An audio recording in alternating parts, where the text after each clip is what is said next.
In the harsh winter of 1885, a desperate young mother with a newborn baby collapses on a widower's doorstep, bringing unexpected hope to a man who had lost everything.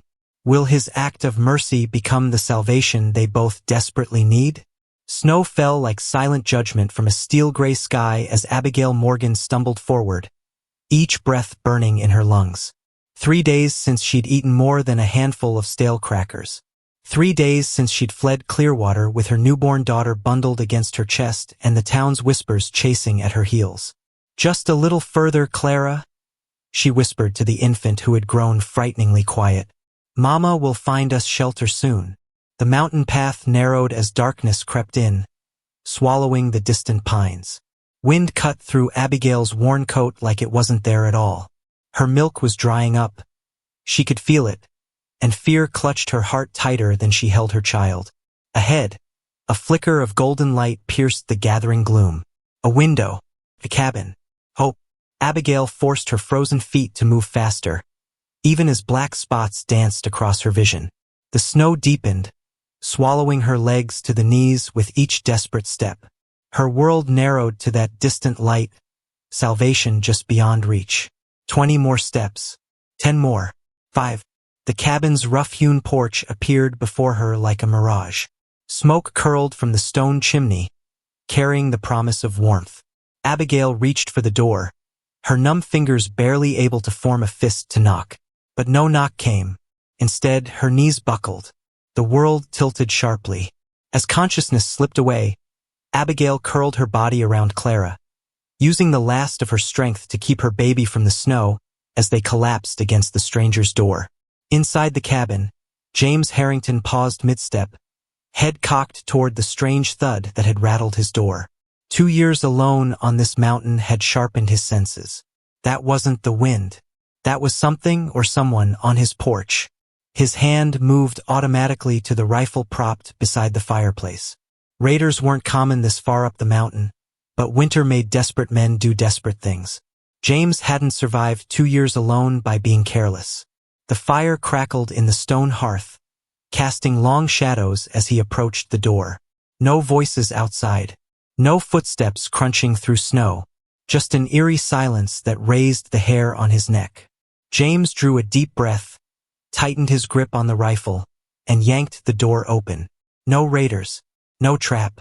Just a young woman face down in the snow, clutching something small wrapped in blankets. "Dear God," he muttered, quickly setting the rifle aside. He knelt, gently turning her over, and his breath caught. Her face was young, too young for the lines of hardship etched around her closed eyes. Her lips had taken on a bluish tint that meant death wasn't far behind. Then the bundle in her arms moved, and a tiny, weak cry rose from the blankets. James's heart hammered against his ribs. A baby. This woman had brought a baby to his doorstep in the dead of winter. "Hey, miss." He tapped her cheek, but she didn't stir. Decision made, he scooped both mother and child into his arms and carried them inside, kicking the door shut behind him. The woman weighed almost nothing, skin and bones beneath sodden clothes. James laid her on the bearskin rug before the fire, then carefully unwrapped the infant from her frozen grip. A little girl, red-faced and hungry, blinked up at him with unfocused eyes. "Well now," he whispered, his voice rusty from disuse. "What am I supposed to do with you?" The baby's only answer was another weak cry.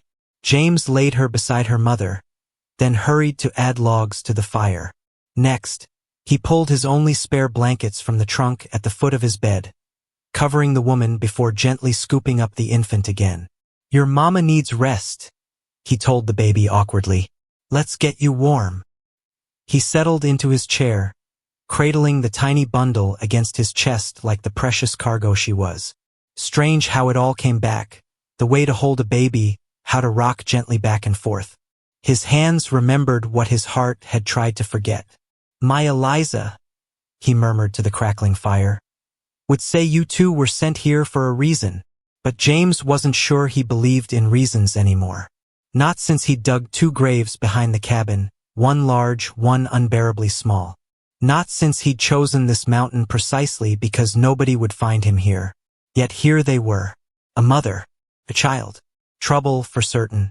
The baby quieted against his chest, lulled by his warmth and the steady beat of his heart. Outside, the wind howled its lonely song, rattling the windows in their frames as if demanding entry. James studied the woman's face in the firelight. Pretty, despite exhaustion's heavy hand.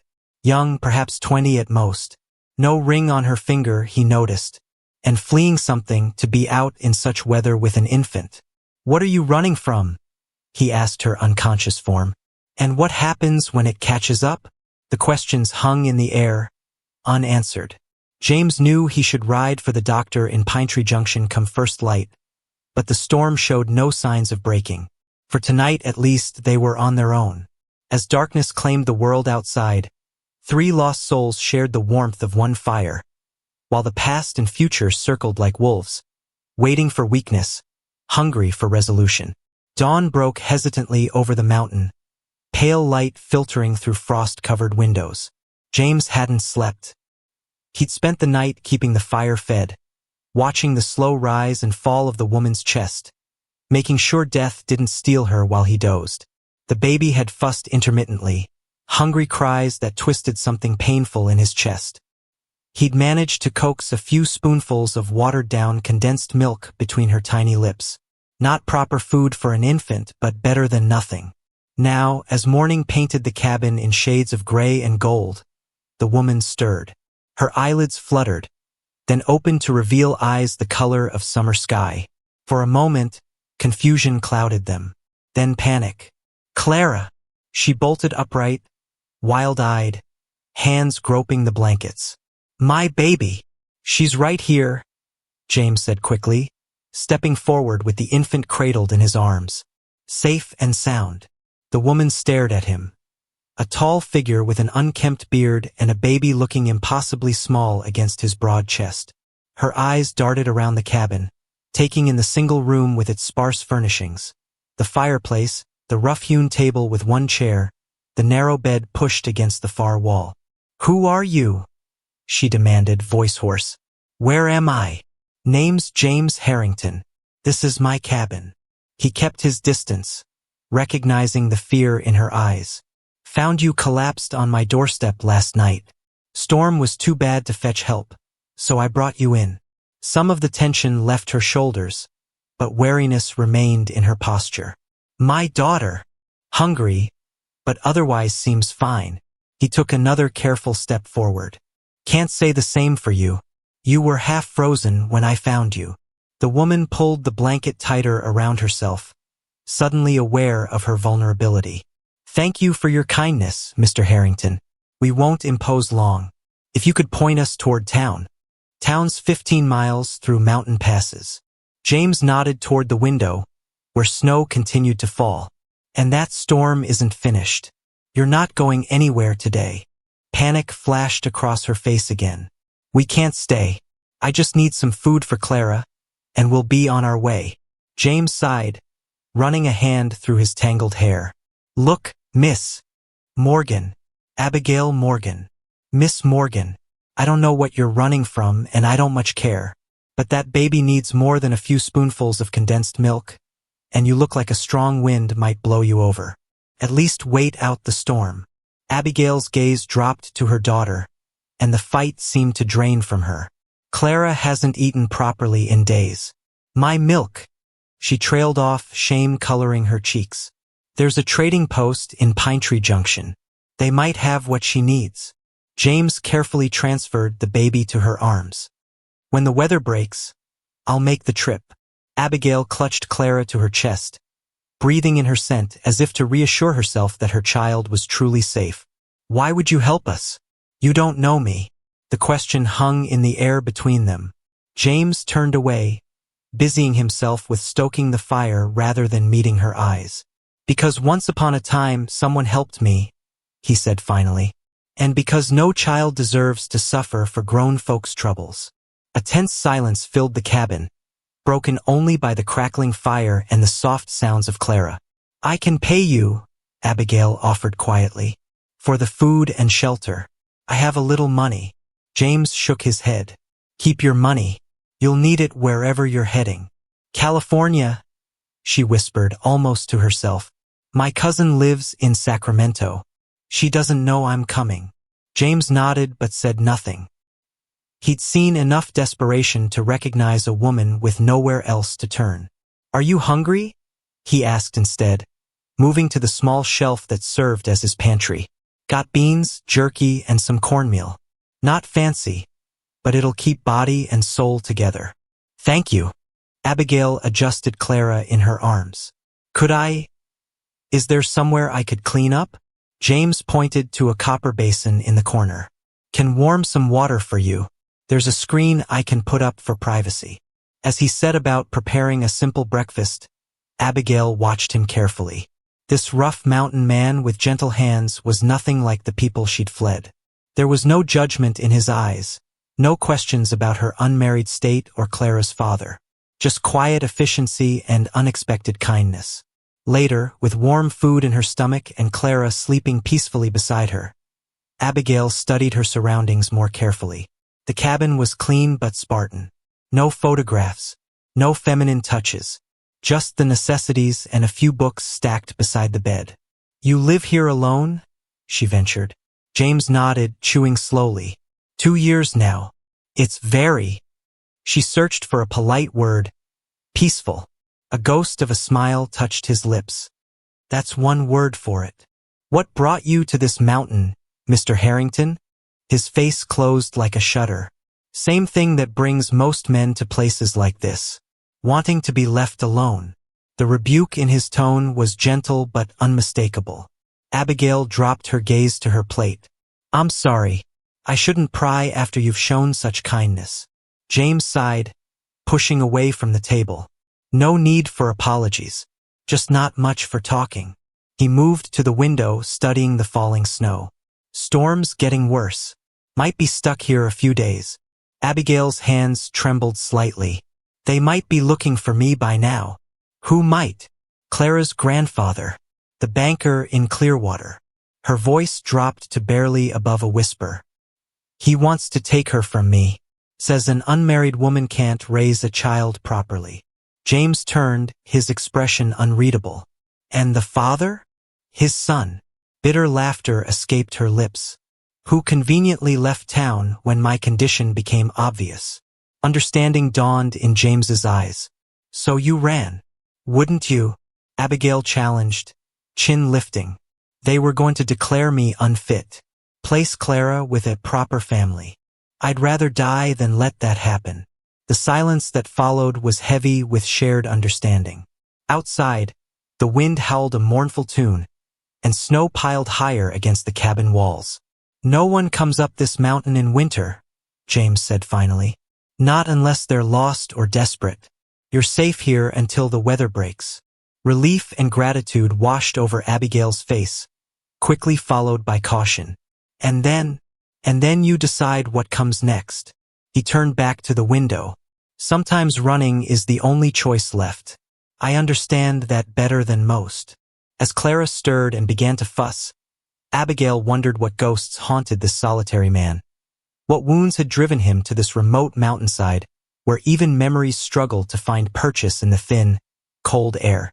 And she wondered, with equal parts hope and dread, what new dangers awaited when the snow finally stopped falling and the path back to civilization cleared once more.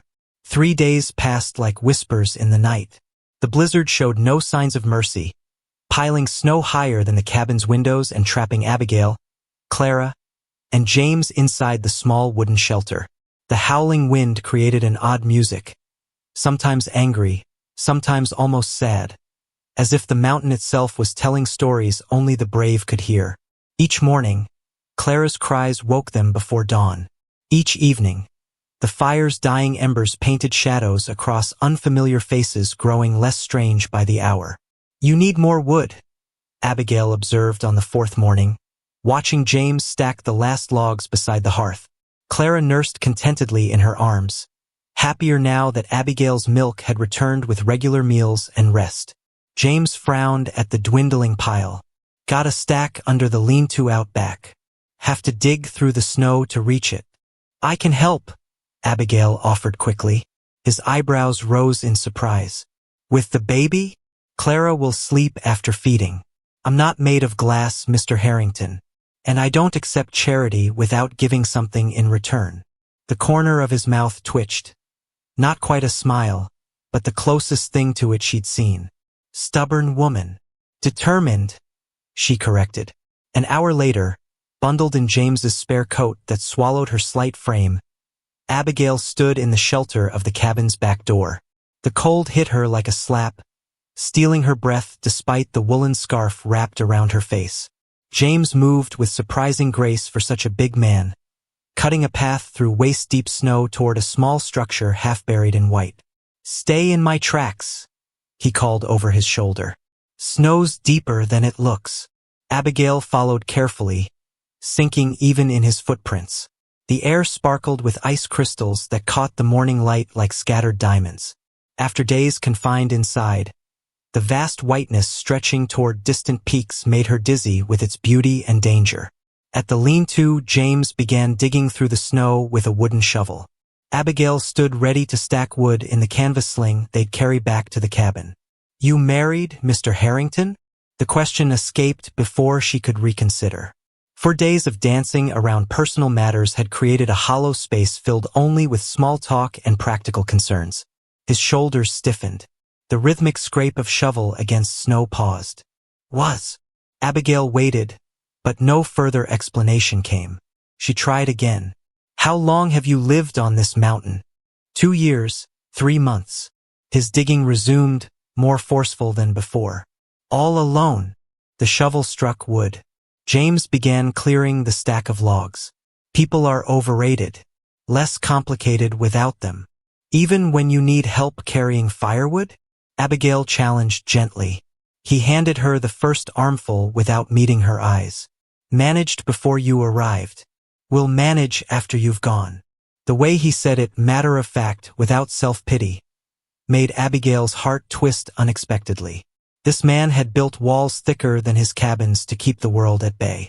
What had happened to drive him so completely from human connection? They worked in silence until the canvas sling was full. As James straightened, something caught his attention beyond the trees.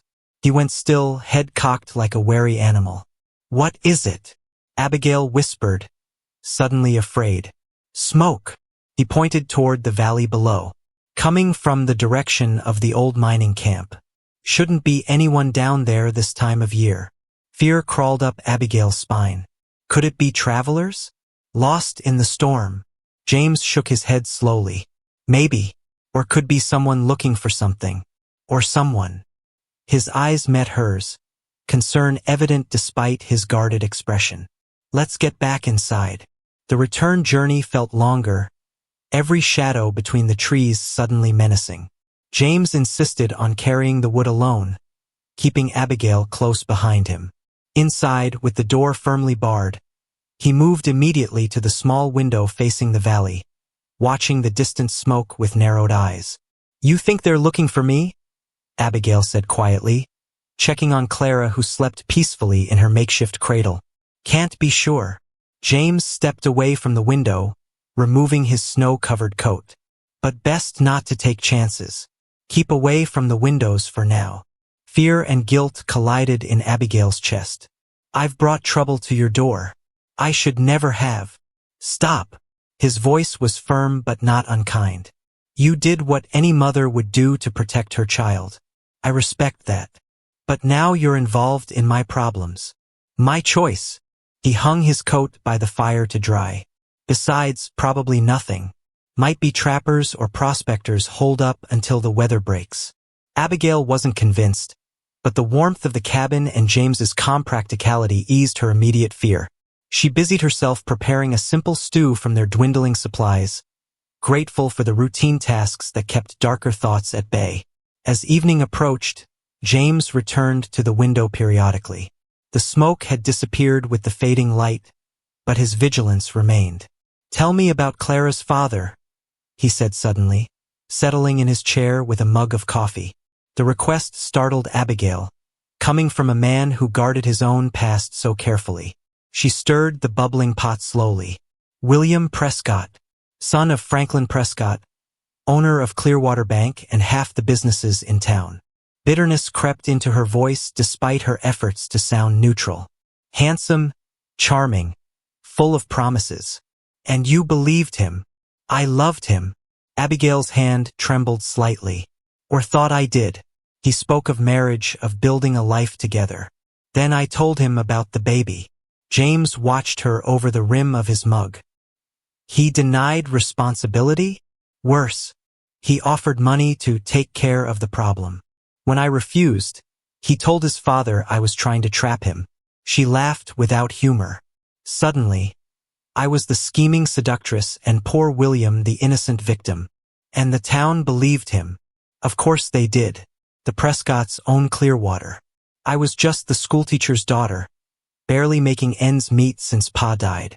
Abigail wiped her hands on her apron, fighting back the familiar tide of humiliation. When they fired me from the mercantile, I knew what came next. Franklin Prescott sits on the town council. He would have declared me unfit and taken Clara. James's expression darkened. So you ran in the dead of winter with a newborn. Not my wisest decision, Abigail admitted, but the only one I could live with. Silence fell between them, broken only by the crackling fire and the occasional creak of the cabin settling in the cold. James drained his coffee, then set the mug aside with deliberate care. My wife's name was Eliza, he said quietly, eyes fixed on the flames. Our son was Robert. Abigail went still, sensing the weight of this offering. Eliza died bringing him into this world. James's voice remained steady, but his knuckles whitened as he gripped the chair's arms. The boy followed 3 months later. Lung fever. I'm so sorry, Abigail whispered. Buried them behind our farm in Colorado. Couldn't bear to stay after.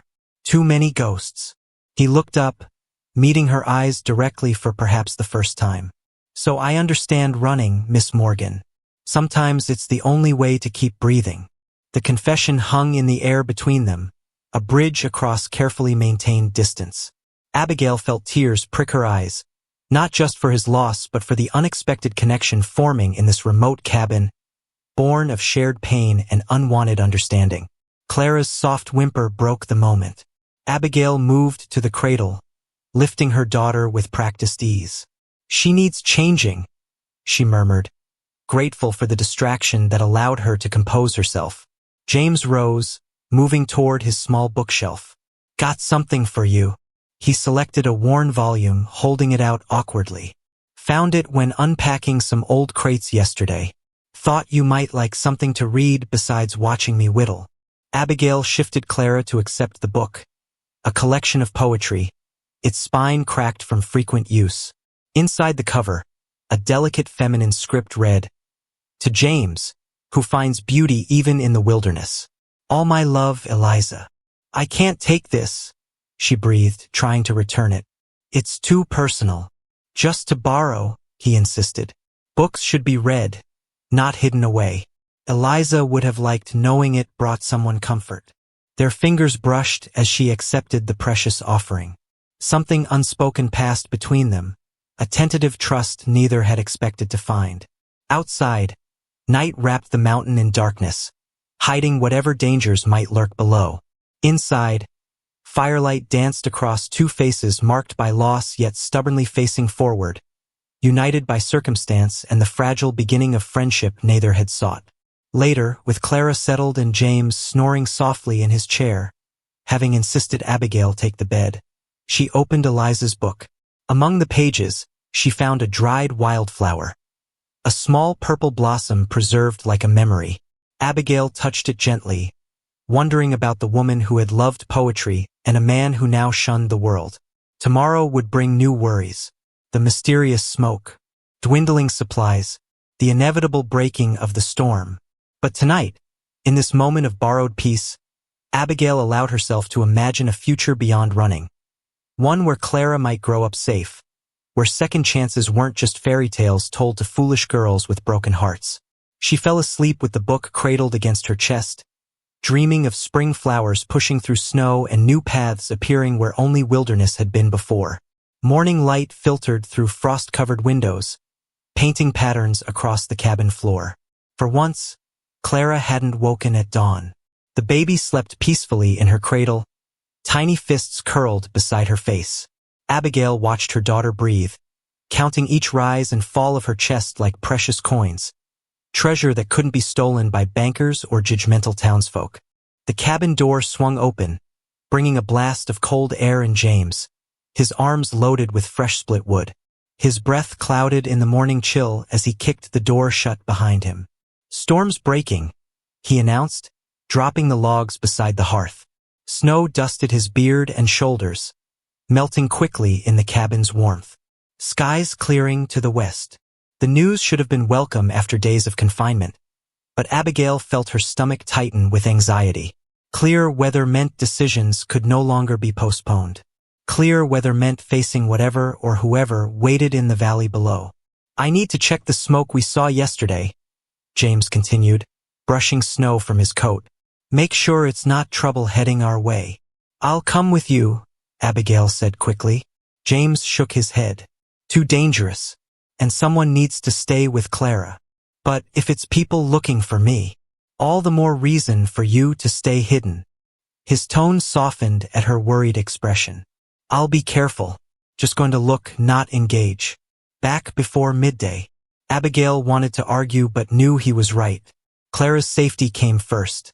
Still, the thought of James facing potential danger on her behalf sent an unexpected wave of protectiveness through her. "Take your rifle," she insisted. A ghost of a smile crossed his face. "Plan to." After a hasty breakfast, James prepared to leave. He stood awkwardly by the door, adjusting his hat, seemingly struggling with something unsaid. "If I'm not back by sunset," he finally managed. "There's a loose floorboard under the bed, emergency supplies, money, map to Pine Tree Junction." He couldn't quite meet her eyes. "Just in case." The implication hung heavy between them. Abigail stepped forward impulsively, straightening his scarf. "You'll be back. I'll have dinner waiting." His rough hand briefly covered hers, a fleeting pressure that spoke volumes. Then he was gone, boots crunching through crusted snow as he headed toward the tree line. Alone with Clara, the cabin suddenly felt both smaller and emptier. Abigail moved through her morning tasks mechanically, nursing Clara, tidying the small space, taking inventory of their supplies. Her eyes drifted repeatedly to the window, searching for James's return across the snowy landscape. As she swept the floor, her broom hit something under James's chair, a small wooden object that skittered across the planks. Bending down, Abigail retrieved a half-carved figurine. A woman holding a baby. The details were rough, unfinished, but the tenderness in the carved faces was unmistakable. Her throat tightened. When had he made this? In the quiet hours while she and Clara slept? She returned it carefully to its hiding place, feeling like an intruder in a private moment not meant for her eyes. By midday, with no sign of James, Abigail's worry grew into something sharper. She paced the cabin, checking the window so often that Clara began to fuss in response to her restlessness. "I'm being silly," she told her daughter, bouncing her gently. "Mr. Harrington knows these mountains. He's fine. But what if he wasn't? What if he'd encountered whoever had made that smoke? What if they'd captured him, forced him to reveal her hiding place? Or worse, what if he'd fallen, injured himself where no one could find him?" The afternoon stretched endlessly. Abigail heated water for tea, hoping the ritual would calm her nerves. As she reached for the canister on the shelf, her fingers brushed against something else. A small tin box pushed to the back, nearly hidden behind the flour sack. Curiosity overcame propriety. She pulled it forward, hesitating only briefly before lifting the lid. Inside lay a woman's wedding ring, a lock of dark hair tied with faded ribbon, and a tintype photograph of a young couple. The man was unmistakably James, though younger, clean-shaven, with bright eyes untouched by grief. Beside him stood a pretty woman with a gentle smile, her hand resting on the slight swell of early pregnancy. Eliza, and the child they'd lost. Abigail closed the box quickly, shame burning her cheeks. These weren't her memories to examine. She returned the tin to its hiding place, more aware than ever that she was an intruder in this man's carefully constructed solitude. Outside, the sun began its early winter descent, casting long shadows across untouched snow. Still no James. By the time darkness fell completely, fear had become Abigail's constant companion. She lit the oil lamp, positioning it in the window as a beacon. She fed Clara, changed her, sang softly until the baby drifted to sleep, all while straining to hear footsteps that didn't come. Her hands shook as she recalled James's instructions. The loose floorboard under the bed. Emergency supplies. A contingency she prayed wouldn't be necessary. Just as she was steeling herself to look, a sound froze her in place. The distant crunch of snow under boots. One set of footsteps, then two. James wasn't alone. Heart hammering, Abigail quickly extinguished the lamp. She scooped Clara from the cradle, wrapping her tightly to muffle any cries. With trembling fingers, she pulled up the floorboard James had mentioned, finding a canvas bag containing food, ammunition, money, and, thank God, a small pistol. The footsteps grew closer. Male voices carried through the night air. James's familiar rumble and another, sharper tone she didn't recognize. They weren't arguing, which offered some relief, but Abigail kept the pistol close as she settled Clara in a protected corner, hidden behind the wood box. A knock sounded, 3 quick raps, then 2 slower ones. A signal. Abigail? It's James. I've brought someone. A friend. You're safe. Friend? James didn't have friends. He'd made that abundantly clear. Suspicion warred with hope as she approached the door, pistol hidden in the folds of her skirt. Step back, she called. I'm opening the door, but I'm armed. A soft chuckle came from outside. Smart woman, we're stepping back. Abigail unbarred the door with her free hand, pushing it open just enough to peer through the gap. James stood several paces back, his expression unreadable in the darkness. Beside him was a wiry older man with a silver-streaked beard and the weathered face of someone who lived outdoors. Miss Morgan, James said formally. This is Ezra Blackwood. The smoke we saw was from his camp. He's a trapper. Works these mountains every winter. He paused, something like relief in his voice. And he brings news from Clearwater. News? Abigail's grip tightened on the pistol. What kind of news? The older man stepped forward, removing his hat respectfully. Ma'am, didn't mean to frighten you. I stop in Clearwater every fall before heading to my trapping grounds. Was there 3 weeks back when quite the scandal broke out. Her throat went dry. What scandal? Seems the banker's son, Prescott's boy, got himself in trouble with 3 other girls besides yourself. One of them being the mayor's niece. Ezra's eyes twinkled despite his serious tone. Town turned on him pretty quick after that. Last I heard, his father shipped him east to relatives in Boston. Quite the disgrace. Abigail's legs weakened. She gripped the doorframe for support. And, the search for me? Called off far as I know. Mayor insisted, once the truth came out about that Prescott boy's character. Ezra shrugged. Course, that was weeks ago. Can't say what's happened since. James stepped forward, concern etched on his face. Let's continue this inside. Too cold for Clara to have the door open this long. The mention of her daughter snapped Abigail back to the present. She tucked the pistol into her pocket and stepped aside, allowing both men to enter. The contrast between them was striking. James tall and solidly built, Ezra wiry and compact with the quick movements of a man who'd spent decades outmaneuvering larger predators. The older man's eyes took in the cabin with a single sweep, noting Clara in her corner, the single bed, the feminine touches Abigail had added to James's Spartan home. An amused smile played at his lips, but he kept whatever conclusions he'd drawn to himself. Mr. Blackwood was heading to Pine Tree Junction for supplies, James explained, warming his hands by the fire.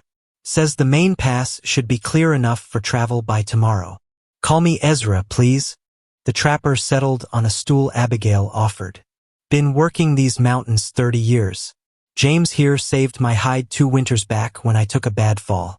Figured I owed him a warning when I spotted your tracks heading this way. Warning. Abigail retrieved Clara, needing the comfort of her daughter's weight in her arms. Ezra and James exchanged glances. There's more, James said quietly. Tell her. The trapper leaned forward, elbows on knees. 2 men passed through my camp yesterday. Didn't see me. I keep a hidden shelter away from the main site. They were asking about a woman and baby at the trading post in Pine Tree last week. Described you pretty well. Abigail's blood turned to ice. Prescott's? Don't think so. One called the other Marshall at one point. Ezra scratched his beard thoughtfully. Could be bounty hunters using false authority. Not uncommon these days. Or could be legitimate law enforcement, James added, his expression grave. Either way, they're asking questions about a woman matching your description, and they're headed this direction. The fragile sense of security Abigail had built over the past days crumbled like sand.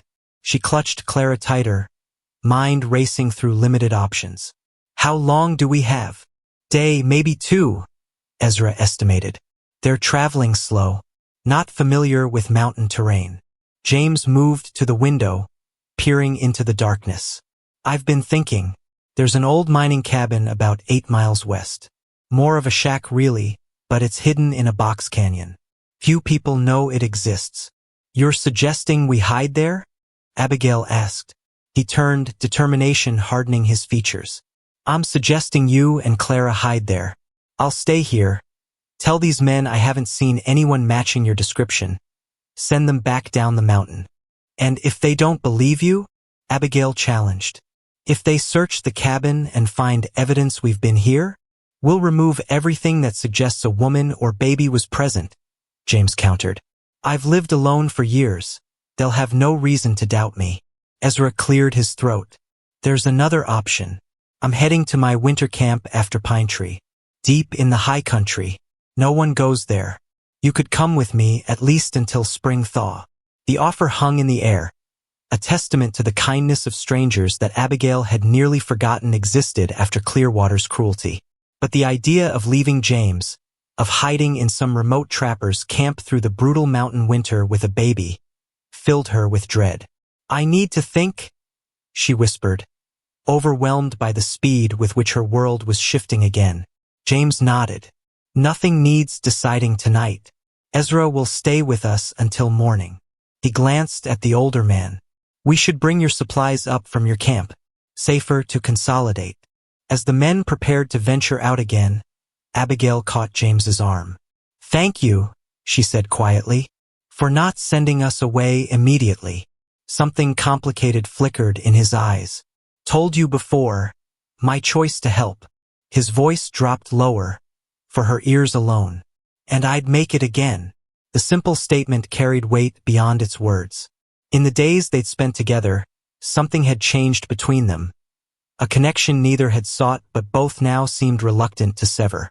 After the men left to retrieve Ezra's gear, Abigail stood in the center of the cabin, Clara sleeping against her shoulder, and faced a truth she'd been avoiding. This place had begun to feel like home.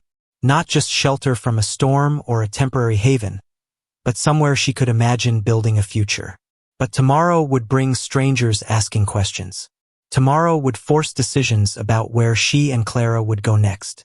The path ahead forked in multiple directions, each fraught with its own dangers. As she prepared a meal for 3 instead of 2, Abigail wondered which scared her more, continuing to run, or the growing wish to stay with a man who might not want the complication of a ready-made family disrupting his carefully constructed solitude. Outside, stars emerged in the clearing sky, cold and distant. The mountains stood silent witness to the human drama unfolding in the small cabin tucked against its vast, indifferent face. And somewhere in the darkness, unknown men sought a woman who had dared to choose her own path. They're coming up the South Ridge. Ezra's urgent whisper cut through the morning quiet like a knife. The old trapper had slipped out before dawn to scout the surrounding area, returning with news that turned Abigail's blood to ice. She clutched Clara tighter against her chest, the baby still drowsy from her morning feeding. James immediately moved to the window, carefully peering through a narrow gap in the curtains. His broad shoulders tensed as he spotted the distant figures making their way up the snow-covered trail. How many? He asked, voice low and controlled. 3 men. 2 on horseback, 1 leading a pack mule. Ezra began gathering his few belongings with the efficiency of a man accustomed to quick departures. Matching the description of those asking questions in Pine Tree. One's wearing what looks like a marshal's badge. The cabin suddenly felt impossibly small to Abigail. A trap rather than sanctuary. How much time do we have? An hour. Maybe less. James turned from the window. His expression hardened into calm resolve. Ezra, how far to that mining cabin I mentioned? 4 hours in good conditions. Longer with a woman and baby in this snow. James nodded once, decision made. Then we split up. I'll stay, deal with these men. You take Abigail and Clara to the mining cabin. No! The word burst from Abigail before she could consider its wisdom. Both men turned to her in surprise. I won't have you facing danger alone because of us. These men could be dangerous. What if they don't believe your story? She's right, James, Ezra added, surprising her with his support. If that's a real marshal, lying to him is a serious offense. And if they're bounty hunters masquerading as law, he left the implication hanging. James ran a hand through his hair, frustration evident in the gesture. Then what do you suggest? We can't outrun them with a baby. Silence fell as 3 adults confronted their limited options. Clara stirred against Abigail's shoulder, innocent to the danger approaching with each passing minute. What if we don't run? Abigail said slowly, an idea taking shape. What if we face them directly, but change the story? Both men stared at her, confusion evident on their weathered faces. Explain, James prompted. Abigail took a deep breath. What if, instead of a fugitive mother hiding from the law, they find a family, a husband, wife, and newborn living in a remote cabin? Understanding dawned in James's eyes, quickly followed by doubt. You want us to pretend to be married? Would it really be so difficult to believe? Her chin lifted slightly. A remote cabin, a man and woman of appropriate ages, a baby. Ezra nodded slowly, stroking his silver beard. It could work. No one questions a family in these parts. Plenty of folks seek isolation in the mountains.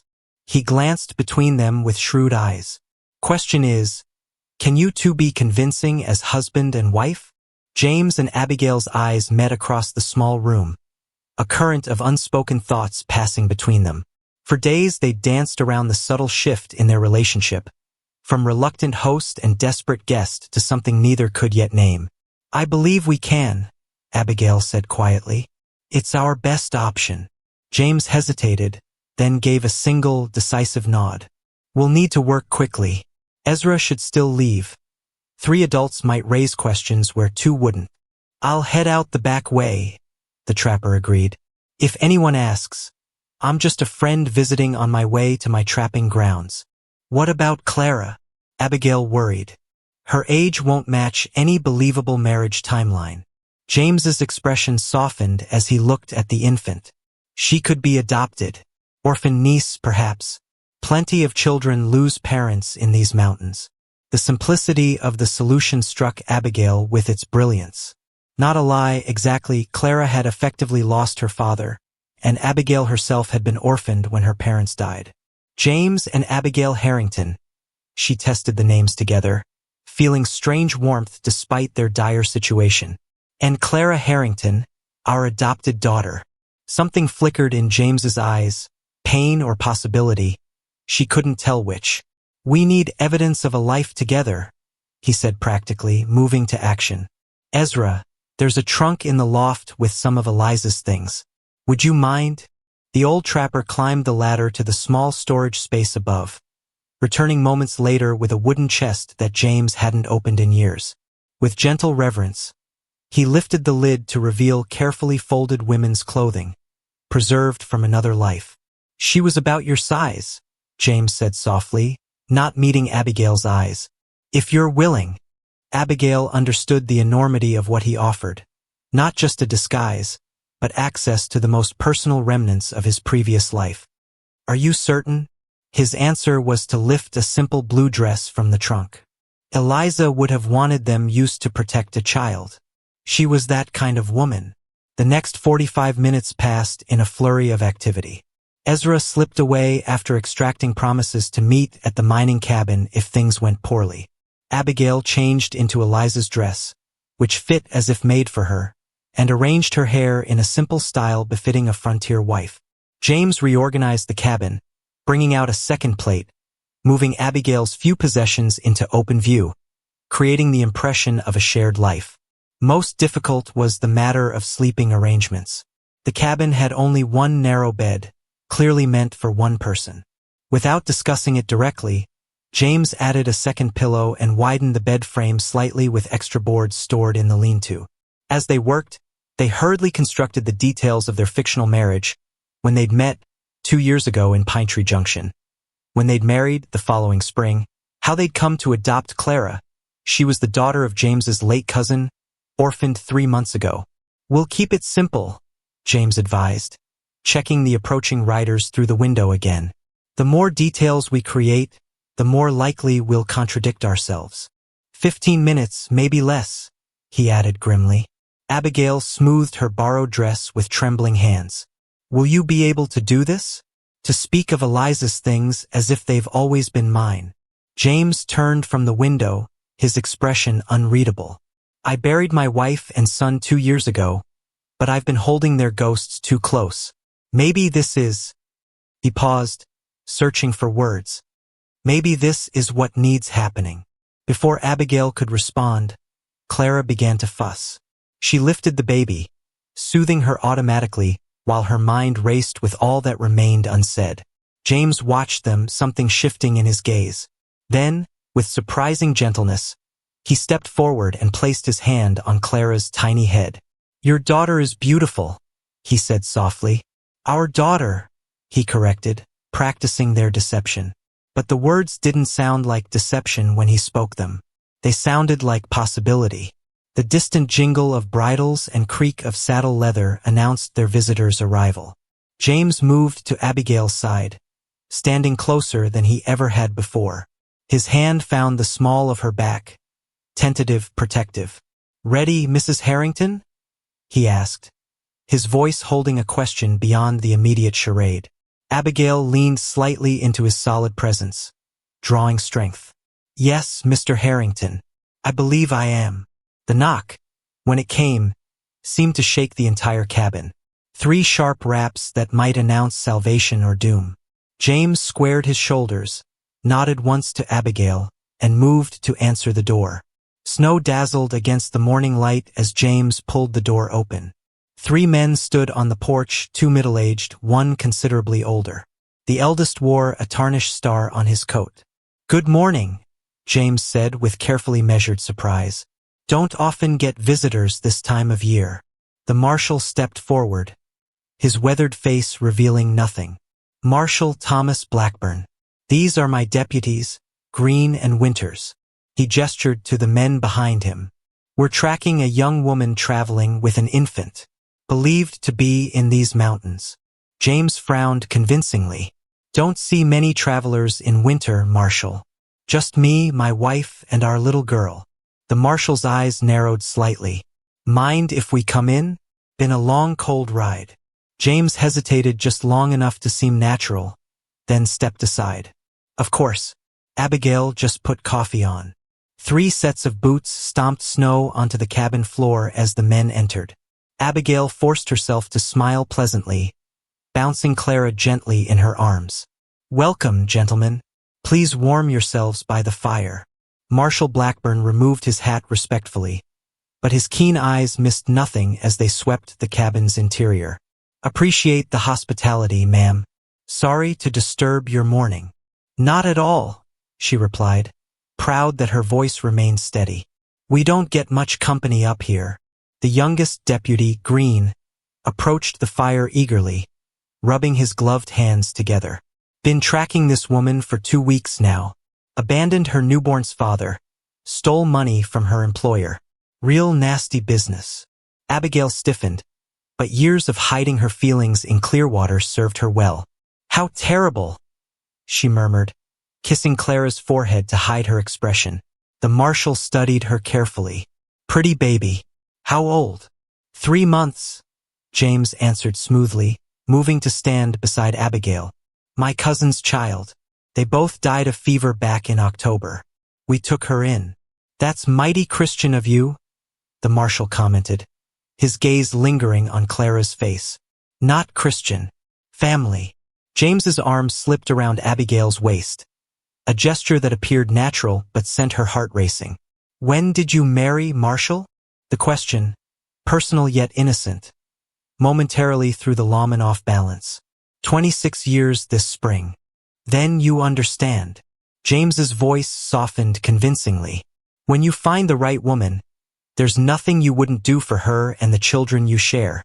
Something in the simple statement rang with such truth that even Abigail felt its power. The marshal's stern expression softened marginally. Coffee's ready, she announced, gently extracting herself from James's embrace to pour mugs for their unwelcome guests. As she moved around the cabin, familiar after days of making it her temporary home, Abigail felt the weight of the marshal's gaze following her. She forced herself to move naturally, to meet his eyes when appropriate, to act like a woman with nothing to hide. James kept the conversation flowing, asking about conditions on the trail, discussing the unusually heavy snowfall, revealing just enough about their supposed life together to seem open without inviting deeper questions. Clara, blessedly, remained calm in the presence of strangers, even smiling when the older deputy made silly faces at her. She has her mother's eyes, Marshal Blackburn observed suddenly, watching as Abigail settled the baby in her cradle. Her heart stuttered, but James replied smoothly, her father's, actually. My cousin had the same blue eyes. Family trait. The marshal nodded thoughtfully, finishing his coffee. Well, we've imposed long enough. Thank you for the warmth and refreshment. He stood, signaling his deputies to do the same. If you happen to see a young woman traveling alone with an infant, I'd appreciate knowing about it. Of course, Marshal, James agreed easily. Though I doubt anyone could survive these mountains alone with a baby. The lawman's eyes darkened. That's what concerns us. The woman we're seeking may not understand the danger she's put herself and her child in. As the men prepared to leave, the marshal paused at the door, turning back to survey the cabin one last time. His gaze lingered on the single bed with its 2 pillows, on the woman's shawl draped over a chair, on the intimate signs of a shared life that James and Abigail had so carefully arranged. How long have you two been married? He asked casually. Coming up on 2 years this spring, Abigail answered without hesitation, moving to James's side, their rehearsed story flowing naturally. The marshal nodded, seeming satisfied. Then, with a tip of his hat, he led his deputies back into the snowy morning. James and Abigail stood frozen in the doorway, watching the men mount their horses. Only when the riders disappeared around the bend did they allow themselves to breathe normally again. They're gone, James whispered, closing the door against the cold. For now, Abigail amended. Legs suddenly weak with released tension, she sank into a chair, trembling. Do you think they believed us? James stared at the closed door, his expression troubled. I'm not certain. That marshal's been hunting a long time. He notices things others might miss. The fragile sense of safety they'd constructed threatened to shatter once more.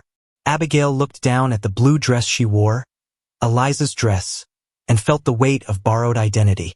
What do we do now? She asked softly.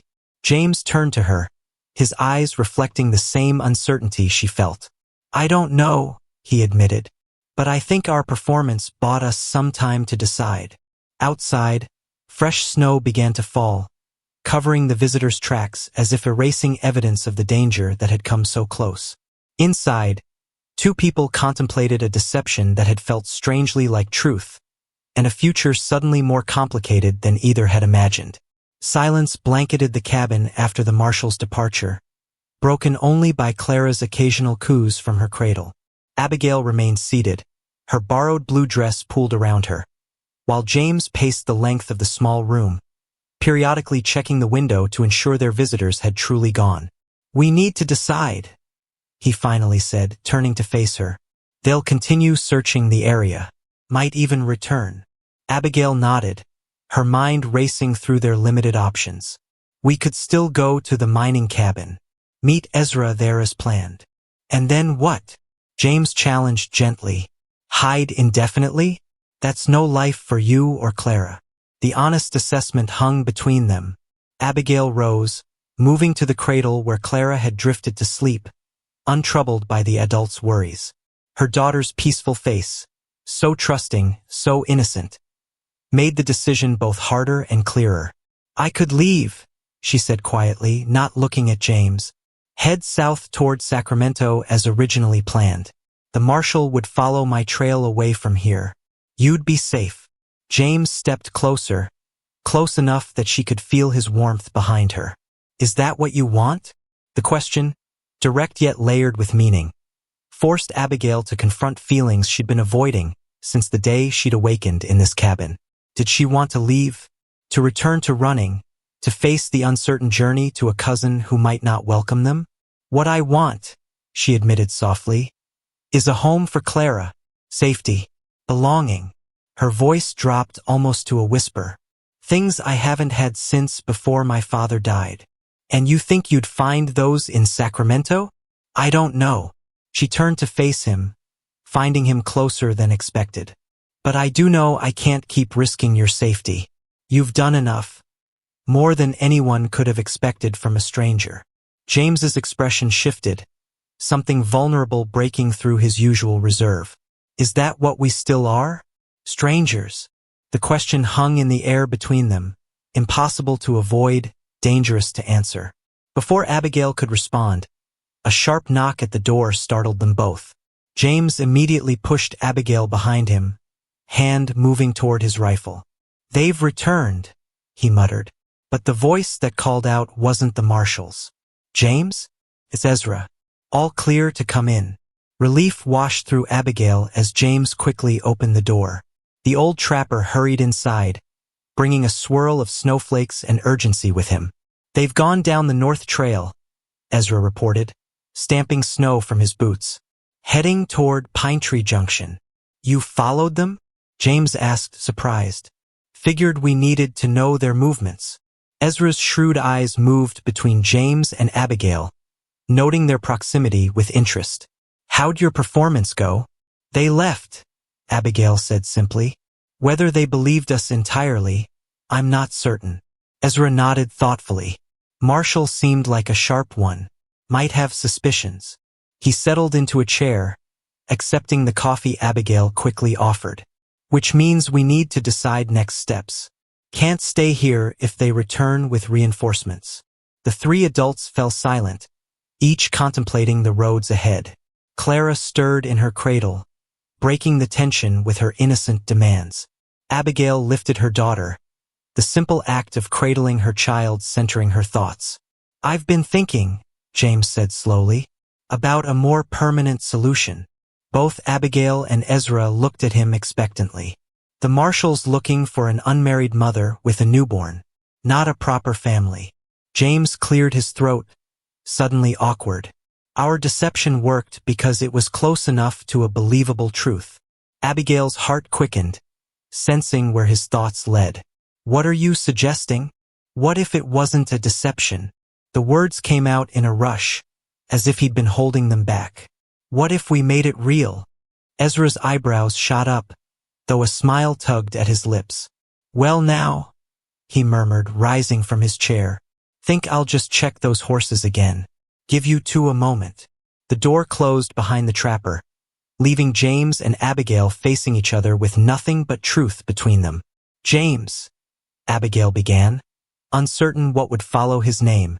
He held up a hand, asking for silence until he found the right words. I'm not doing this well. Never was good with words. He took a deep breath. When Eliza and Robert died, I thought that was the end of family for me. Came to this mountain to be alone with my grief. Abigail waited, Clara quiet in her arms as if sensing the importance of the moment. Then you arrived. You and Clara. His voice grew stronger.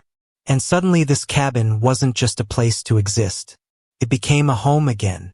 You barely know me? Abigail whispered, though something inside her responded to his words. I know enough, he countered. I know you're brave enough to flee into a winter storm to protect your child. I know you're kind, even to a man who did his best to be unwelcoming. I know you have strength that most would envy. He stepped closer, tentatively reaching out to touch Clara's cheek. I know I haven't felt this alive in 2 years. Haven't wanted a future until now. Tears threatened at the corners of Abigail's eyes. Are you proposing marriage, James Harrington? Not elegantly, he admitted with a small smile. But yes, a real marriage, not just for protection. One where we could build something together. His expression grew serious again. I'm not asking you to forget William or pretend Clara isn't his. I'm just asking for a chance to be her father in all the ways that matter. Abigail looked down at her daughter, then back at the man before her. Not the dashing figure William had cut in Clearwater, with his fine clothes and easy charm. Instead, a mountain man with calloused hands and a heart wounded but still capable of extraordinary kindness. I can't promise love, she said honestly. Not yet. I'm not asking for promises you can't give. James's voice was gentle. Just a willingness to see what might grow between us. The rest will follow or it won't. The practical nature of his proposal touched Abigail more deeply than flowery declarations might have. This was a man who understood loss, who didn't make promises lightly. What about the marshal? She asked practically. He could still return. As a legally married woman, any claims about stolen wages would be harder to pursue, James reasoned. And Clara would have my name, my protection. Abigail considered his words, weighing security against the enormity of binding her life to this man's. When would this happen? Ezra knows the circuit preacher in Pine Tree Junction. He's there until Sunday. James's practical planning revealed he'd been considering this longer than just today. We could be there and back before any weather turns. The decision crystallized in Abigail's mind with surprising clarity.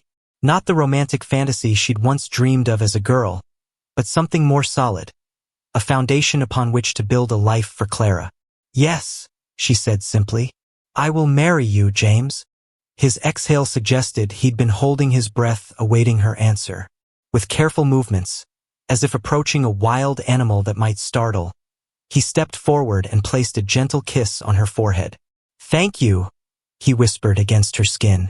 Ezra's timely return interrupted the moment. The trapper took one look at their faces and broke into a wide grin. Well now, looks like we'll be heading to Pine Tree after all. The journey to Pine Tree Junction took most of the next day. James insisted Abigail and Clara ride his only horse while he and Ezra walked alongside, breaking trail through fresh snow. The cold air burned Abigail's lungs, but the brightness of the winter sun and the purpose in their journey kept her spirits high. They arrived as afternoon shadows lengthened across the small settlement. Little more than a trading post, saloon, and handful of cabins clustered in a protected valley.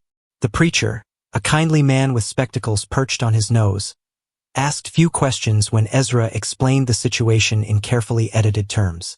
The Lord works in mysterious ways, he said simply, opening his Bible, bringing people together when they least expect it. The ceremony took place in the trading post's back room, witnessed by Ezra and the postmaster's wife.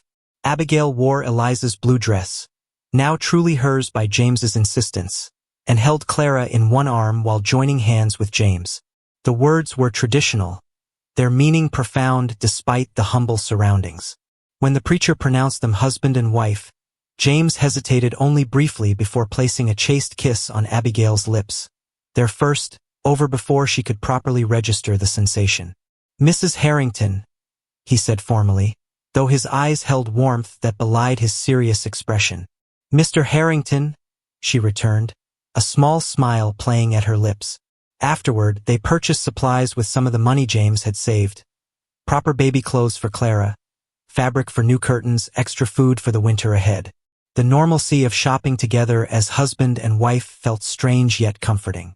As Abigail examined a bolt of calico, she overheard the postmaster's wife whispering to another woman, "Tragic story. His first wife died in childbirth. This new one lost her husband in a mining accident. They found each other through their grief. The women nodded approvingly at the perceived romance. Abigail said nothing to correct them. Let the town believe whatever story made them comfortable. The truth, complex, unconventional, belonged only to those who had lived it. They spent the night at the settlement's small boarding house, James insisting on taking the floor while Abigail and Clara shared the narrow bed. Tomorrow would be soon enough to navigate the intricacies of their new relationship. Dawn painted the eastern sky in shades of pink and gold as they began the journey home. Home. The word felt strange in Abigail's mind, yet right somehow. Ezra left them at the trail junction, heading toward his trapping grounds with promises to visit in spring. Take care of each other, the old man advised with a wink. Marriage is like trapping, requires patience, vigilance, and knowing when to let things be. The cabin appeared as they crested the final ridge, smoke curling from the chimney where James had carefully banked the fire before their departure. Snow sparkled in the midday sun, transforming the mountain into a jeweled landscape. James helped Abigail and Clara from the horse, his hands lingering momentarily at her waist. "Welcome home," he said quietly. Inside, the cabin felt different somehow, smaller yet larger, familiar yet changed by their new status. James busied himself with the fire while Abigail settled Clara. "I've been thinking," he said as flames caught the fresh kindling. "Come spring, we should build an addition. Proper bedroom for us. Nursery for Clara." The casual mention of us sent an unexpected warmth through Abigail. "I'd like that. And maybe a garden out back? Root cellar too. Gets hot in summer. We'll need a way to keep food fresh." His plans extended beyond the immediate future, Abigail noted with surprise. He was thinking of years ahead, of seasons changing, of a life built together. "James," she interrupted his practical planning, "are you happy with this decision? Truly?"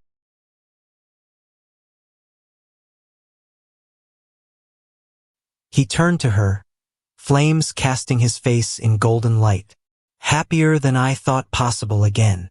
The simple honesty in his voice left no room for doubt. Abigail crossed the room to stand before him, suddenly needing to express what she couldn't quite name. "I don't know if this is love yet," she admitted, "but I feel safe with you, respected, seen. That's more than many marriages begin with," he replied. "And I'm grateful." She took his rough hand in hers. "For Clara's sake, but also for mine." James squeezed her fingers gently. "We'll build this together, day by day." Outside, snow began falling again, gentle flakes that softened the harsh mountain landscape. Inside, a family forged in desperate circumstances took its first tentative steps toward something neither had expected to find. As night fell across the mountain, Clara slept peacefully in her cradle. Abigail and James shared the now properly widened bed, careful to maintain a respectful distance as they adjusted to their new reality. But when Abigail woke in the darkest hours before dawn, she found her hand had sought his in sleep, their fingers intertwined as if even unconscious, they reached for connection. Perhaps, she thought as sleep reclaimed her. This was how love began, not with grand passion or dramatic declaration, but with small moments of reaching out across the darkness, finding safety in another's presence when the world offered none elsewhere. Spring arrived on the mountain like a shy visitor, tentative at first, then bursting with confidence. Snow retreated up the slopes, revealing muddy earth that grew more vibrant with each passing day. The frozen creek behind the cabin broke free of winter's grip, singing a bubbly song that provided constant background music to their days. 3 months had passed since Abigail and James spoke vows in Pine Tree Junction. 3 months of carefully building rhythms together, of learning each other's habits, of transforming 2 separate lives into one shared existence. "She's trying to crawl again," Abigail called from the cabin porch, where Clara squirmed on a quilt spread across the weathered boards. At 6 months old, the baby had developed a determined personality that reminded Abigail of herself. Stubborn, curious, unwilling to accept limitations. James looked up from the garden plot he was turning, leaning on his shovel to watch Clara push herself up on chubby arms. Strong girl, he observed with unmistakable pride. Gets that from her mother. Such comments no longer surprised Abigail. James had slipped into fatherhood with remarkable ease, never once treating Clara as anything but his own. The love between them had blossomed naturally, sweetened by Clara's delight whenever he entered a room. The relationship between Abigail and James had evolved more slowly, built on foundation stones of respect and shared purpose rather than passion. They no longer maintained careful distance in their bed, instead finding comfort in the warmth of another body during the mountain's still chilly nights. Occasional kisses, growing gradually less hesitant, punctuated their days. Not the desperate romance of her youthful dreams, but something steadier, more enduring. I found something while digging, James said, approaching the porch with dirt-stained hands. He held out a small purple flower, the season's first wildflower pushing through the recently thawed ground. Reminded me of you. Abigail accepted the simple gift, twirling it between her fingers. Why does it remind you of me? Stubborn thing, he explained with a gentle smile. Growing where it shouldn't be able to, surviving against the odds. The comparison warmed her more than flowery compliments ever could have. James saw her, truly saw her, in ways William never had. Where Prescott had admired her beauty, James valued her strength. Where William had seen a conquest, James recognized a partner. The addition is coming along well, he commented, nodding toward the half-finished room extending from the cabin's eastern wall. Should be ready before summer's heat. Give us all more space. The word still sent a pleasant shiver through Abigail. After years of facing the world alone, us felt like the most precious gift. Clara's frustrated cry interrupted the moment as her arms gave out, collapsing her onto the quilt. James immediately knelt beside her, his large hands surprisingly gentle as he helped her sit up. Patience, little one, he murmured. You'll get there. Watching them together, something shifted in Abigail's heart, a final piece falling into place. This mountain man with his quiet ways and steady hands had become more than a protector or provider. Without grand gestures or poetic declarations, he had become essential to her happiness. Perhaps that was what real love looked like. Not the feverish infatuation she'd felt for William, but this bone-deep certainty that she was exactly where she belonged. The crunch of hooves on the path drew their attention before she could voice these thoughts. James immediately tensed, moving protectively in front of Abigail and Clara. Expecting anyone? She asked, heart quickening with old fears. James shook his head, reaching for the rifle that never strayed far from his side. Stay here with Clara. But as the rider came into view, James relaxed. It's Ezra, he called, setting the rifle aside. The old trapper looked travel-worn but pleased to see them, dismounting with a nimbleness that belied his years. Promised I'd visit come spring, he announced, tipping his hat to Abigail. Brought some pelts for the little one's room. They welcomed him inside the cabin, where James poured coffee while Abigail prepared a meal. The domesticity of the scene struck her suddenly. How naturally they moved around each other, anticipating needs, sharing space. A real family, formed not by blood but by choice. After dinner, as Clara dozed in her cradle, Ezra shared news from his winter travels. Stopped in Clearwater on my way up, he mentioned casually, though his eyes watched Abigail carefully. Interesting developments there. Her hands stilled in their work. What kind of developments? Seems young Prescott returned from Boston. With a wife. Ezra sipped his coffee, letting the information settle. Banking family from back east. Quite the society match from what folks say. Abigail absorbed this news with surprising detachment. The name that once held power to wound now felt distant, belonging to another life. There's more, Ezra continued. That Marshal Blackburn passed through Clearwater too, asking questions about you. James moved closer to Abigail, his presence steadying. What kind of questions? Seemed particularly interested in your whereabouts. And Clara's. The trapper stroked his beard thoughtfully. Got me thinking, why would a lawman be so persistent about a case involving disputed wages? Unless it wasn't about wages at all. Cold realization dawned. Franklin Prescott, Abigail whispered. He's still trying to find Clara. My guess? He doesn't want his new daughter-in-law knowing his son fathered a child with another woman. Ezra's expression hardened. Man like that, with money and influence? He could make things difficult. James's hand found Abigail's shoulder, steady and reassuring. We're legally married. Clara carries my name now. There's nothing he can do. Unless he claims the marriage wasn't valid. Abigail countered, old fears resurfacing. If he discovers how quickly we wed after I fled. Which is why I brought this. Ezra reached into his coat, withdrawing an official-looking document. Had the preacher backdate your marriage certificate. According to this, you two were wed a month before Clara was born.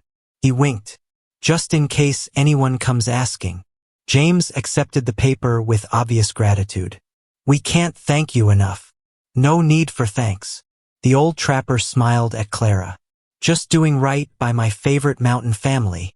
That night, after Ezra had retired to the barn loft and Clara slept soundly, Abigail and James stood on the porch beneath a canopy of stars. The spring air carried the scent of pine and possibility. Are you worried? James asked quietly, his arm around her waist. About Prescott? The marshal? Abigail considered the question, searching her heart for the fear that had been her constant companion for so long. To her surprise, she found it diminished, overshadowed by something stronger. No, she replied honestly. Not anymore. James studied her face in the moonlight, appearing to find something that pleased him. You've changed since that snowy night you collapsed on my doorstep. I'm not running anymore, she agreed. Then, gathering courage, she added, because I found what I was really searching for. And what's that? He asked, voice dropping lower. Home? Abigail whispered, rising on tiptoes to kiss him properly. Not the brief, hesitant touches they'd shared before, but something deeper, truer. A kiss between equals who had chosen each other deliberately. When they parted, James's eyes shone with emotion he rarely voiced. I never expected to find this again, he admitted. After Eliza, I thought that part of me was dead. And now, his hand cupped her cheek with infinite tenderness. Now I know second chances are possible, even for a broken man on a lonely mountain. As they stood wrapped in each other's arms, the distant howl of wolves echoed across the valley, nature's reminder that danger still existed in their world. But inside the circle of James's embrace, Abigail found herself unafraid of what tomorrow might bring. They had built something stronger than fear on this mountainside. Something neither Prescott money nor legal threats could easily tear down. Love, she was discovering, could be as stubborn as a wildflower pushing through frozen ground. Unexpected, resilient, and beautiful precisely because it had overcome so much to bloom. The summer heat of 1886 settled over the mountain like a warm blanket. Wildflowers painted the meadows in brilliant colors, while birds called cheerfully from trees heavy with new growth. Nature had fully awakened from winter's slumber, matching the blossoming of life within the expanded Harrington cabin. Clara took her first unsteady steps on a July afternoon, toddling from Abigail's arms to James's waiting hands, while both parents watched with matching expressions of wonder and pride. Her delighted giggles echoed through the new addition James had completed, a proper bedroom for the adults and a small nursery for Clara, connected to the original cabin by a short hallway. She's going to be running up and down the mountain by fall, James predicted, swinging the squealing child into the air. Abigail leaned against the doorframe, memorizing the scene before her. This gentle giant of a man and the tiny girl who had him wrapped around her finger. Then we'd better finish that fence around the garden. I can't have my two favorite people trampling my vegetables. My two favorite people. The phrase came naturally now, without the hesitation that had marked her early months as James's wife. Somewhere between winter's end and summer's arrival, their marriage of convenience had transformed into something neither had anticipated. A union of genuine love and deepening trust. Morning sunlight streamed through the cabin's new eastern window, catching the simple gold band James had surprised her with on their 6-month anniversary. "A proper ring for a proper marriage," he'd said gruffly, embarrassed by his own sentiment. The memory brought warmth to Abigail's cheeks. That night had marked another transformation between them, the final barrier falling away as their marriage became complete in every sense. Now, watching James teach Clara a silly game with his fingers, Abigail pressed a hand to her stomach where the earliest signs of new life had begun to make themselves known. She hadn't told him yet, wanting to be certain before sharing news that would surely overwhelm him with emotion. A second chance at fatherhood, a child of his blood to join the daughter of his heart. The clatter of approaching horses interrupted her thoughts, sending James immediately to the window. "Riders coming," he announced, his relaxed demeanor instantly shifting to alertness. 3 of them. Abigail's heart hammered against her ribs. Ezra? Not his horse. James reached for his rifle, then paused, peering more intently down the trail. "Wait, I recognized that bay gelding. It's Marshall Blackburn." Cold fear washed through Abigail. She gathered Clara protectively against her chest. After all this time? Why would he return now? "I don't know." James's expression hardened into the mountain man's mask he rarely wore anymore. "But we faced this together. Together." The word steadied her racing pulse. They were no longer a frightened runaway and a reluctant protector. They were family, legally, emotionally, completely.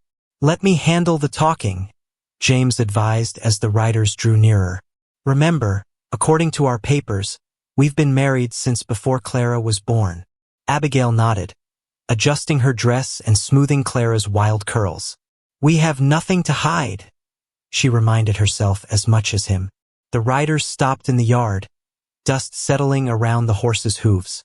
Marshall Blackburn dismounted first, followed by a well-dressed older man Abigail didn't recognize and a younger deputy who remained with the horses. James stepped onto the porch, positioning himself slightly in front of Abigail and Clara. "Marshall," he greeted evenly. "Didn't expect to see you again." Blackburn removed his hat, revealing more gray hair than Abigail remembered.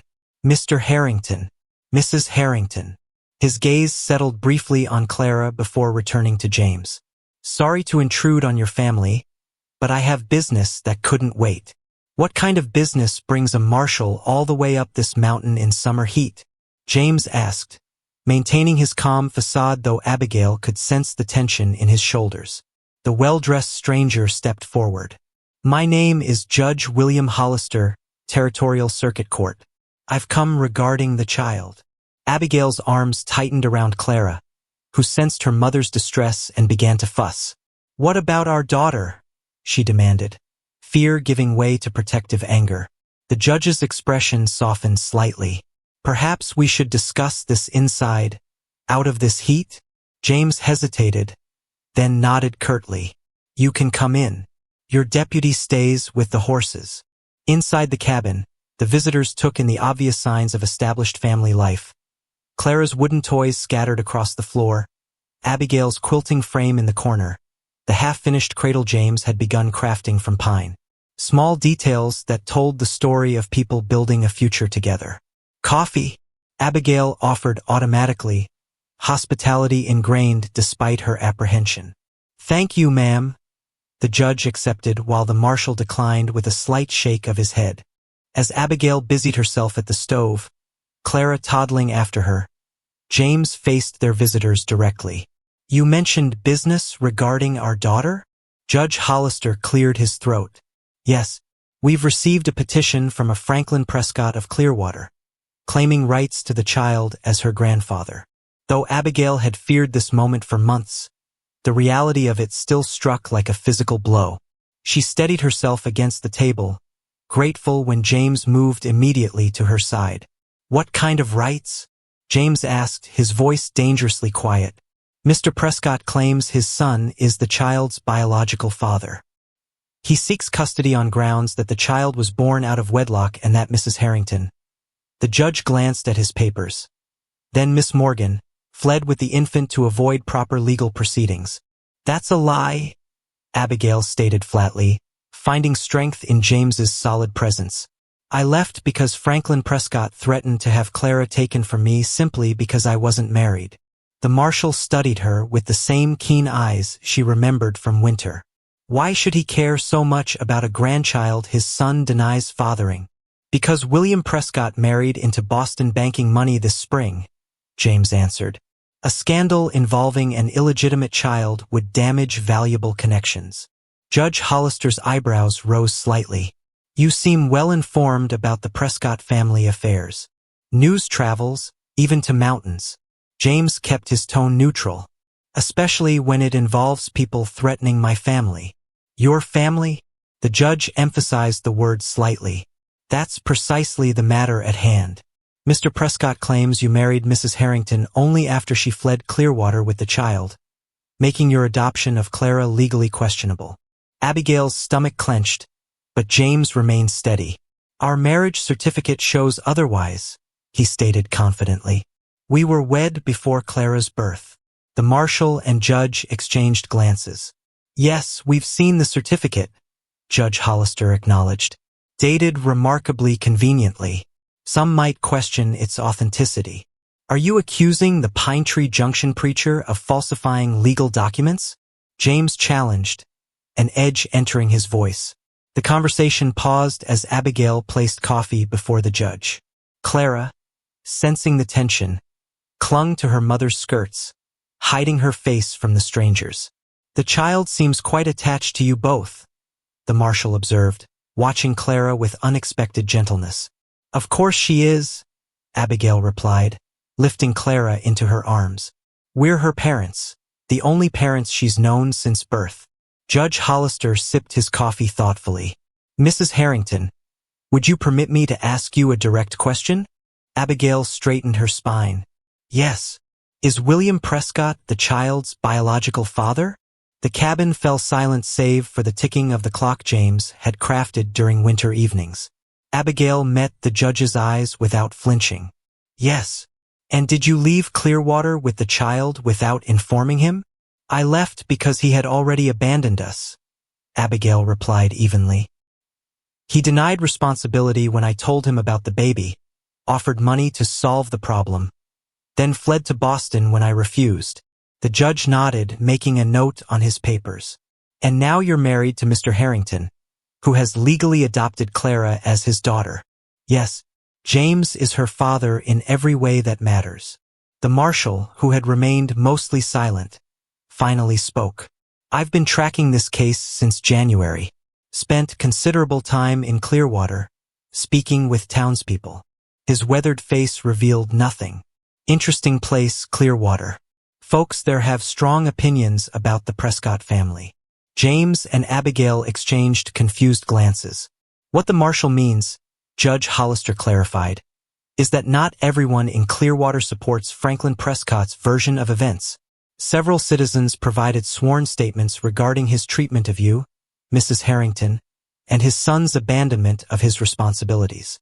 Hope flickered cautiously within Abigail. Then why pursue us at all? The law requires thorough investigation of all custody claims, the judge explained, especially those involving influential citizens. He closed his portfolio with a decisive snap. Having conducted said investigation, including this visit to observe the child's living situation, I'm prepared to make my ruling.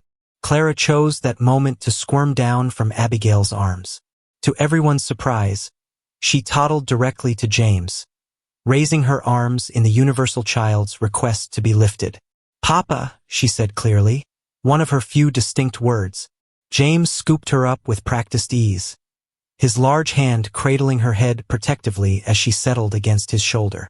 The tableau they presented, mountain man and tiny girl, completely comfortable in their bond, spoke volumes no legal argument could counter.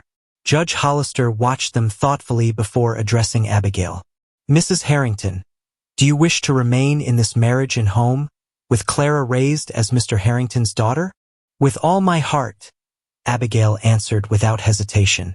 The judge nodded once. Then I see no legal or moral justification for removing this child from the only home she's known, especially to place her with a grandfather who has demonstrated questionable motives. He rose, gathering his papers. I'll be denying Mr. Prescott's petition for custody and issuing an order prohibiting further legal action regarding Clara Harrington's parentage.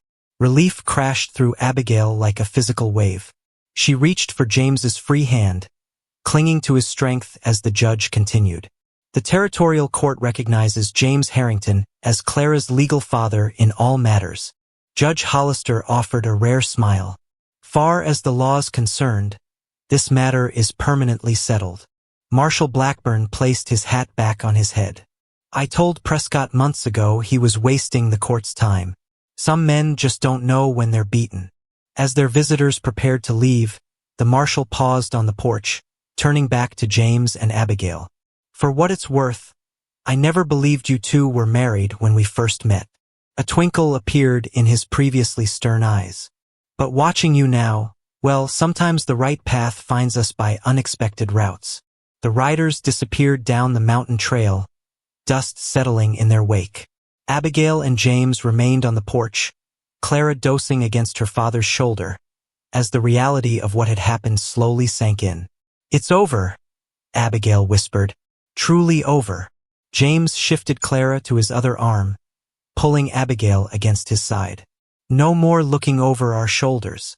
No more fears about the past catching up. He pressed a kiss to her temple. Just us, our daughter, and whatever future we build together. The future.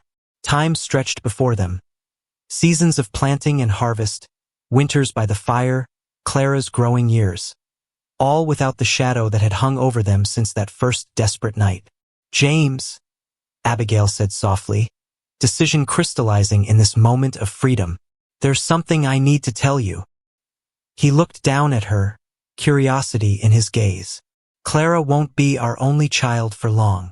She took his hand, guiding it to rest against her still flat stomach. By winter, there will be 4 of us in this cabin. James went utterly still, his expression shifting from confusion to wondering disbelief. You're certain? About 2 months along, she confirmed, joy bubbling up as she watched understanding dawn in his eyes.